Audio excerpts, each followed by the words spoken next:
మన తెలుగు సినిమాల్లో విలన్ గా చేసినా కూడా బఫూన్ లా అనిపించిన విలన్స్ ఎవరో చూద్దాం. నెంబర్ 5 వీరసింహారెడ్డి. ఇందులో ఉండే విలన్ కి ఏం పని పాట లేదన్నట్టు వస్తాడు, బాలయ్య బాబుతో తన్నిచ్చుకొని పోతాడు. సినిమా మొత్తం ఇదే రిపీట్. చెప్తే వించావుడు. నెంబర్ 4 స్కంద. ఈ సినిమాలో ఉండేది విలన్సో లేదా కమెడియన్సో అర్థం కాదు. అసలు బోయపాటి సినిమా అంటేనే విలన్స్ కి ఒక రేంజ్ ఉంటుంది, కానీ ఇందులో మాత్రం.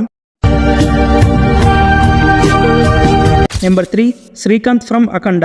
మన బాలయ్య బాబు ముందు ఎంత పెద్ద విలన్ ఉన్నా ఈ సినిమాలో శ్రీకాంత్ గారికి ముందు నుంచి పెద్ద బిల్డప్ ఇస్తుంటారు, కానీ లాస్ట్ కి పెద్ద బాలయ్య చేతిలో.